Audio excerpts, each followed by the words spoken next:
Each year, I usually weave into my fall address to the university community some reference from my summer reading. As will be no surprise, this summer did not provide much reading time. But in the small hours of the night, when I could not shut off the buzz in my mind about all the complicated issues and problem-solving balancing acts of how to manage the university through the current crisis, I put the light back on and I turned to my books for an hour or two. Of course, I had to reread Daniel Defoe's A Journal of the Plague Year, written in 1722, but change the setting, and it could have been here and now in almost every significant respect. And then, of course, there had to be Susan Sontag's illness as metaphor. But the largest undertaking was to reread, a half-century after my first reading of it, the 700 pages of Thomas Mann's Der Zauberberg, The Magic Mountain, written in 1924. Plowing through those 700 pages of philosophizing and endless descriptions of illness and weather, both interior and exterior, felt like some kind of penance for my sins. But about 240 pages in, I was rewarded with the following words referencing Carpe Diem, the university's motto. Take our great cities, the centers and foci of civilization, the crucibles of thought. Just as the soil there increases in value and space becomes more and more precious, so in the same measure does time. Carpe diem. Time is a gift of God given to man that he might use it to serve the advancement of humanity. And there, I thought, about the city that is the university. And a little further along, Mann writes that man's profoundest natural impulse is in the direction of self-realization. From this it follows that all those who seek satisfaction of this impulse must become co-laborers in the cause of human progress. And there, I thought about our students. And a little further still, he writes that almost all individual suffering is due to disease of the social organism. And I thought, oh, yes. The Magic Mountain, in all its maddening 700 pages, ultimately presents disease as a metaphor of the human condition, and illness itself as a pedagogical methodology. Ultimately, Mann himself summarizes this work best. Of the protagonist, Hans Castorp, he says that he arrives at an understanding of a humanity that does not indeed rationalistically ignore death, nor scorn the dark, mysterious side of life, but takes account of it without letting it get control over his mind. What he comes to understand is that one must go through the deep experience of sickness and death to arrive at a higher sanity and health, in just the same way that one must have a knowledge of sin in order to find redemption. There are, Hans Castorp once says, two ways to life. One is the regular, direct, and good way. The other is bad. It leads through death, and that is the way of genius. So, says Mann, it is this notion of disease and death as a necessary route to knowledge, health, and life. And I thought there of the battle we all face between fear of the illness and the natural impulse to find our way to knowledge, health, and life. As an institution, we have had many years of the regular, direct, and good way, when we could go about our business untroubled by the specter of disease and death. But not all our institutional years were like that. In the early years of Montclair State, there was World War I, leaving 23 million dead, including members of our college community. There was the Spanish flu, leaving 50 million dead, including members of our college community. And there was smallpox and polio. There was in 1929 the start of the Great Depression, which hit the nation and our college community with devastating consequences. And in 1939, World War II began, and Montclair State students in large numbers left our classrooms to fight and some to die in the war. And there was the Holocaust and the Vietnam War, and there were other economic crises, and there was 9/11, and those in our community who lost family, as our students watched in horror from the windows in their residence halls on campus as the towers fell. There were the natural disasters like Hurricane Sandy. So all the years of our Montclair State history have not been regular, direct, and good. We have faced disease and death, catastrophe and fear before, and we have persevered. We have worked through it.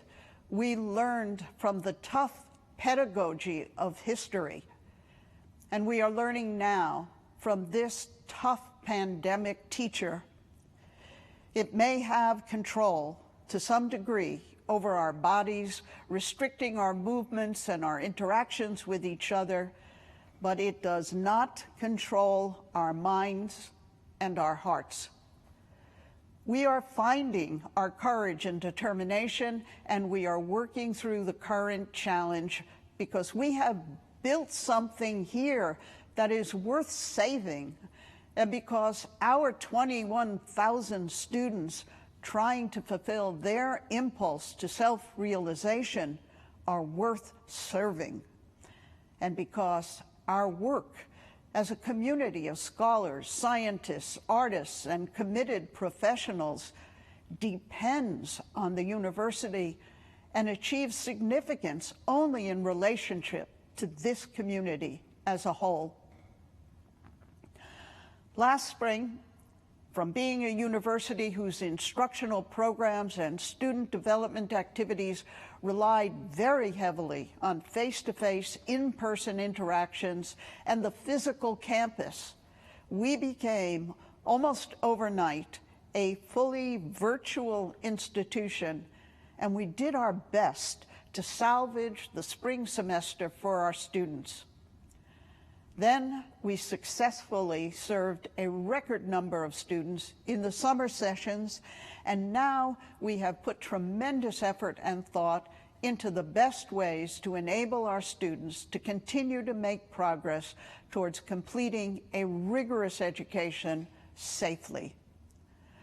Literally every college, school, and administrative unit has been and continues to be deeply engaged in that effort, all focused around the plans developed by faculty and staff in each department and school that resulted in the fall instructional schedule, utilizing in different ways and degrees the various instructional modalities and technologies that have been developed and provided to get us through this difficult term with academic integrity. Getting through the spring and summer and getting ready for this fall has been a massive effort, and I thank you for it.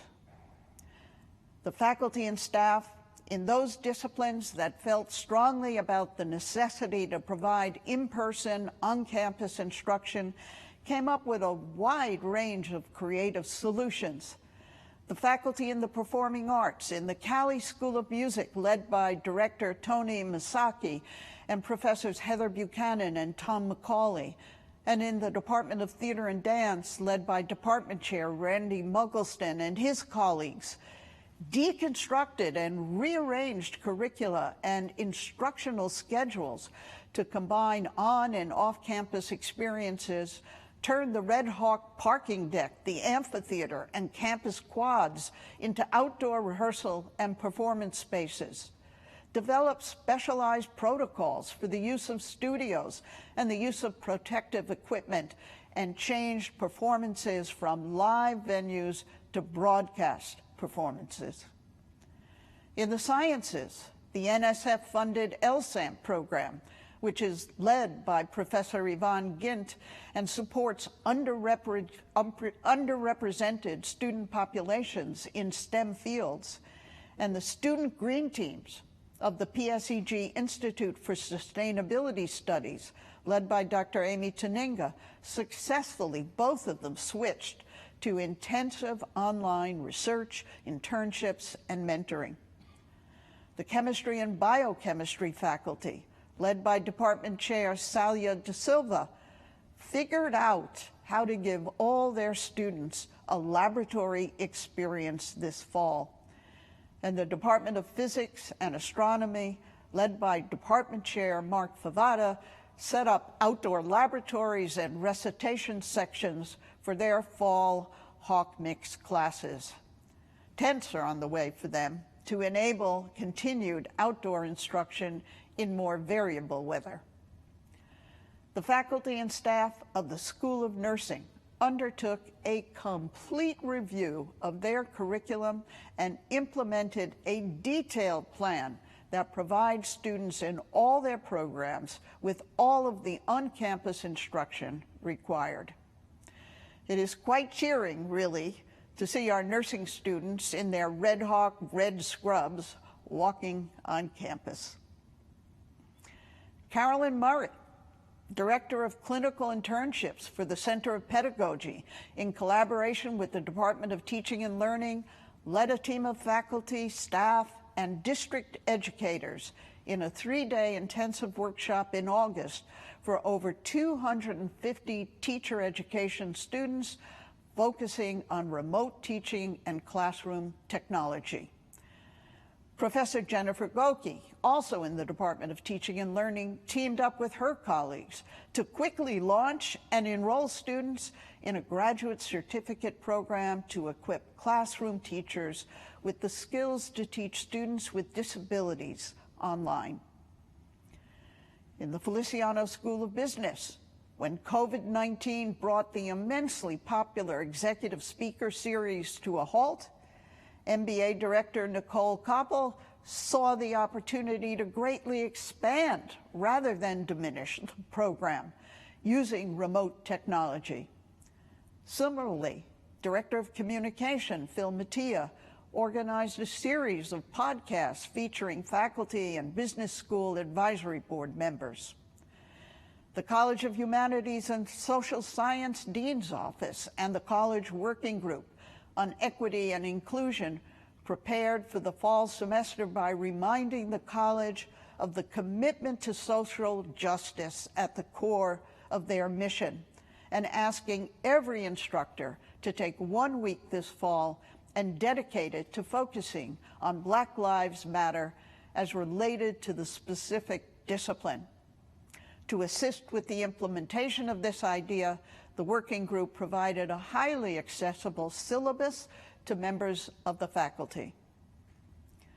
And of enormous benefit throughout the summer, a team from the Provost's office and IT, led by Emily Isaacs, Julie Daly, and Yangling Sun, worked together, assisting faculty to make an effective transition to remote teaching, to use of the newly installed classroom technologies, and to the new combined on and off-campus instructional plans.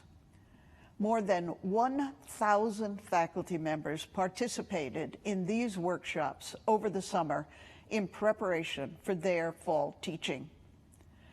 Summer Jones, Mike Karinko, and their IT teams upgraded 64 classroom spaces in record time over the summer to enable Zooming to and from students in classrooms for the fall.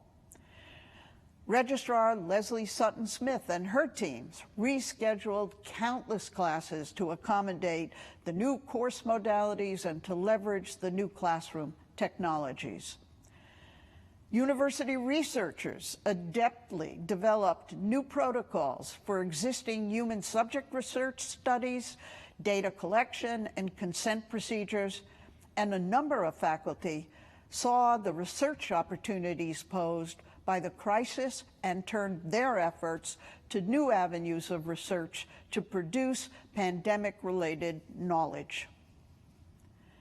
Beyond instruction, Montclair State's student population is extremely dependent on a wide range of academic support and other campus life services, which have a very real impact on student success or lack thereof. As with instruction, the university model for getting those services to students depends heavily on in-person interactions and the physical environment of the campus.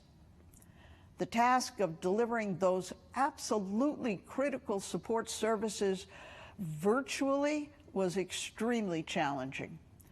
It happened, but it took a village, as they say. Professionals from a wide range of units collaborated and shared tools and methodologies, invented and worked relentlessly to try to assure that no students would be left unserved.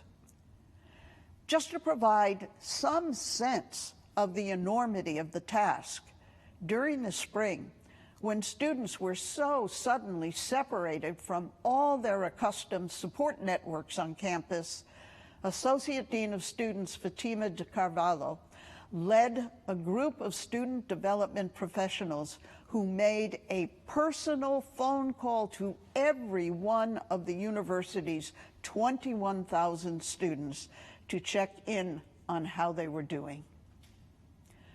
The Division of Residence Life, led by Executive Director Janine Stroh and Associate Director Kevin Schaefer, first made sure that hundreds of students who had no other safe place to be had a campus home for the spring and summer, providing them the support they needed to continue with their education safely and well-fed. They then turned to the implementation of a complex plan to open housing to 3,000 students this fall, providing them with a safe place conducive to study and affording them the best chance for a successful educational experience.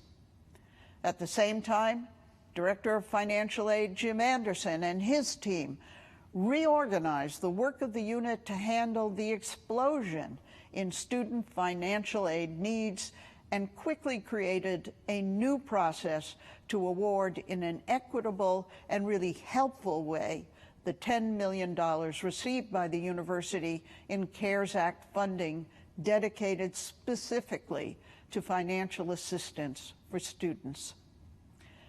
While we were operating largely virtually during spring and summer, exactly when thousands of students needed the most advising assistance, the professionals of University College were figuring out how students would find advisors without a physical location and how advisors would manage virtual traffic without a waiting room. With leadership by Associate Dean Daphne Galkin and Technology Manager Alker Kelly-Antoine, technology solutions were researched and implemented with lightning speed by the advising centers across all the colleges and schools, who delivered thousands of advising sessions by live chat. This technology will remain in place, side by side with in-person advising, as we move forward this fall. Similarly, Red Hawk Central, the first stop help service for students, which in the past relied on in-person visits and phone calls to provide assistance, introduced completely new online chat and email systems to their work processes to maintain their advising levels, which for the months of July and August totaled about 36,500 discrete service contacts. Of course, the pandemic totally disrupted normal admissions process, both for students and for the university. Both undergraduate and graduate recruiters changed overnight all of their procedures, developing virtual presentations, tours, and admissions events, and changing the processes for uploading admissions applications. Their excellent work in collaboration with the Office of University Communications and Marketing resulted in the admissions picture for this fall that is overall level with last fall's numbers, showing a small decline in undergraduate enrollment, but an increase in graduate enrollment. Quietly and almost invisibly in the background, Vice President for Finance Donna McMonigal and her team worked with people from every division across campus to gather and scrub the data and compile the voluminous and complicated applications and supporting documents that has resulted to date in the award of $43 million in CARES Act funds, all while managing the hugely complex refund process caused by the pandemic, keeping emergency procurement of PPE and technology moving, addressing an increase in the need for student payment plans, handling the normal business processes of the university, and assuring the university's financial stability. Working closely with Donna was Executive Director of Budget and Planning David Josephson and his team, who kept a close eye on budget resources, state appropriations, revenues and expenditures, and created budget plan after budget plan after budget plan for the fall as all those different circumstances kept changing.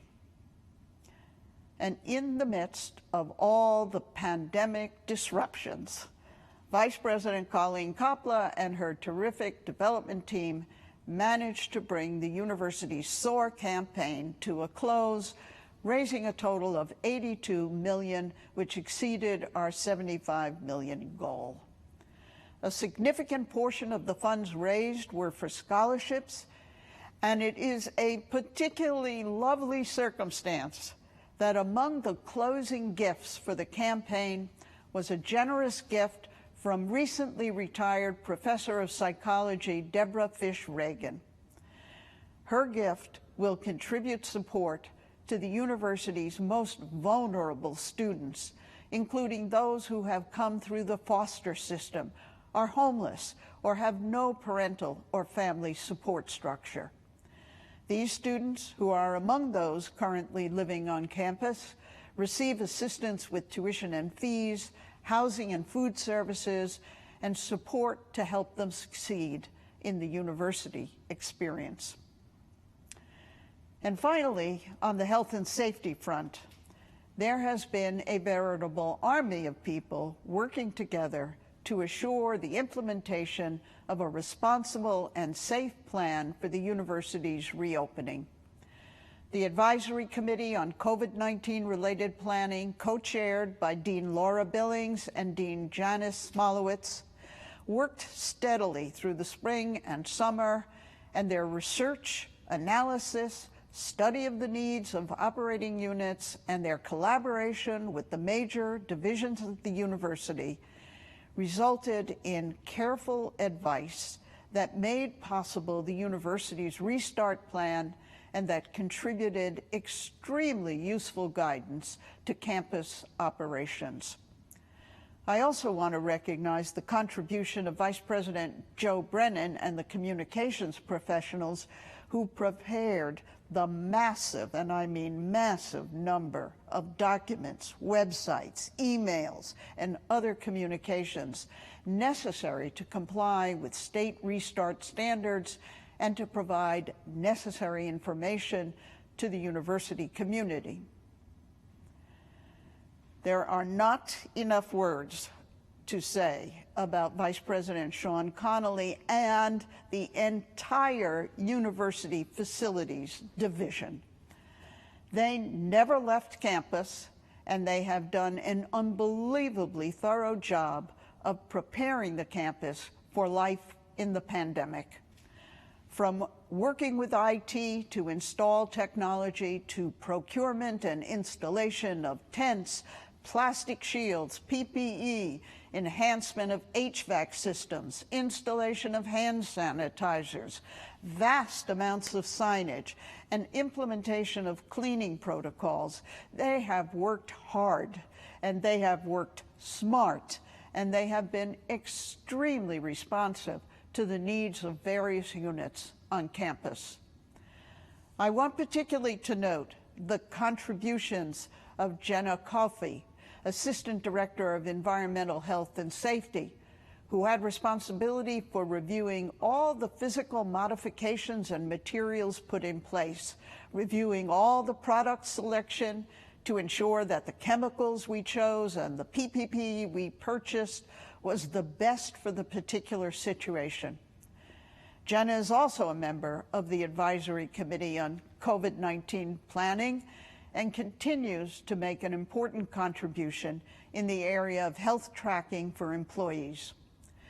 We owe the whole facilities division an enormous debt of gratitude for their tireless efforts on behalf of the university throughout the pandemic. Associate Vice President Donna Sadlon, who is a member of the Advisory Committee, she and her team in IT did incredible work building the Hawk Check tool for self-screening of symptoms, creating reporting mechanisms to track student and employee completion of Hawk Check and the required COVID safety training modules, and creating applications to support the Student Health Center and the Occupational Health and Safety Center in contact tracing. The use of the university's existing data systems related to class rosters, residence registrations, and campus Wi-Fi, login data to support contact tracing was particularly creative and efficient. Marie Cascarano, Coordinator of Health Promotions, and Tara Mella of Residence Life made a very important contribution in the development of an extensive training plan for students, including innovative and creative COVID-19 training videos for returning students, as well as training students as community health ambassadors and deploying them across the campus to encourage social distancing, use of face coverings, and hand hygiene. And finally, we are extremely fortunate to have Dr. Patricia Ruiz as the director of the university's health center. As another member of the advisory committee, she has been rigorous, thorough, and comprehensive in the health center's response to the pandemic. Many of us have returned to campus. Some of us, as I said, never left campus, and others are not yet ready to return. But whether you are among those who are here or among those working remotely, this institution is standing on its feet today, serving our 21,000 students, sustaining our research, and taking care of business because of your efforts. It would have been a lot easier to do less, to demand less of ourselves, to provide less to our students, but it would not have been better. If we don't achieve all that we're trying to do this semester, any deficit will not be because we didn't have the courage and the ingenuity to try. We may not entirely succeed in everything we're attempting to do, but we will be able to look at our students and look at one another and know that we did our best. So yes, this year has brought an enormous challenge for us to tackle. But our goal has always been clear: to get through this crisis protecting the university that we have created for the tens of thousands of students we serve now and the generations of students to come, and protecting it for all of us whose life's work is part of the fabric of the university. If we don't protect it, there is no one else who will. All our teaching and mentoring, our research and knowledge creation is dependent on the foundation and the infrastructure of this university, built by our efforts and the efforts of those who came before us. And the commitment and creativity the university community has brought to that challenge has been amazing, as the few examples I cited above demonstrate. This year is my 23rd year as president of Montclair State. I have been doing this job for some time which, as Thomas Mann says, is given to serve the advancement of humanity. I came here with a profound commitment to the importance of public higher education in improving the quality of life and opportunities for fulfillment of the nation's people, and in sustaining and advancing our democracy. When I came to Montclair State, I found a solid institution with good and talented people and with enormous potential, building on its history and values to grow in contribution to the state and the nation. I had a vision and ridiculous optimism about our ability to achieve that vision. And the university had the benefit of a faculty and staff and board of trustees that were ready to engage in expanding and refining that vision, and who were ready to roll up their sleeves with me to tackle the work. The work that we accomplished together, the things we have built and grown, constitute a transformation of Montclair State that is nothing short of miraculous, and it is worth saving. We will get through this crisis step by step, relying on our commitment, our courage, and our ingenuity. And once we are firmly on the other side of the crisis, we will be able to turn our attention again to realizing our ever-evolving vision for the future. However, my role in this university's growth and development is coming to a close. I have informed the Board of Trustees of my intention to retire effective July 1, 2021, or as soon after that date as the next president arrives. I will not tell you, as so many people do when they retire, that it is time to retire because I have accomplished what I came to do. It would not be true. The university is not finished, and I have not accomplished all that I came to do. The university will never be finished. It is organic and ever-changing and meant for the ages, not for the decades. And as for me, if I stayed here for another 20 or so years, I would still never accomplish what I came to do, because my dreams and goals for the university keep growing with the university. Every day I get up, I think of all that can yet be done.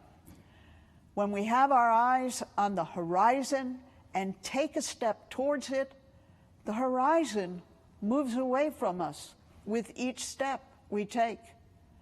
All that we accomplish just teaches us about what more could be done. As we finish each thing, we become better able to see what the next thing should be. So no, I am not finished. I could never be finished. So at some point, I just have to stop. That time will be at the end of this academic year. This was not the kind of last year I would have preferred, either for me or for all of you. But in this last year, whatever it brings, I will continue to do my best for you and for the university. I will, as I always have, give it everything I have to give. And until July, or whenever after that date the new president can take over, I will be president, fully engaged as I have always been. So this is not a farewell speech. The farewell speeches will undoubtedly come much later. But right now, we have a very tough year to get through together, and that is what needs to be the focus of our attention. So let's get back to work. And as I have said, and as I have truly meant, every one of the past 22 falls, and as I truly mean in this 23rd fall, I am immensely grateful to have such an extraordinary community of colleagues with whom to share the important work we do. I would like to leave you today with the sound that over these many years has motivated and inspired me, the voices of our students. Thank you.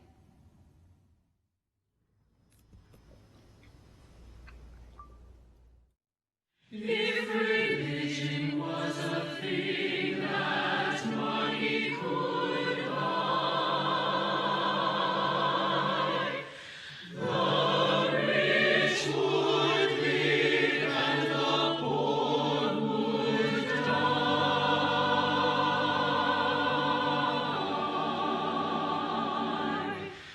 All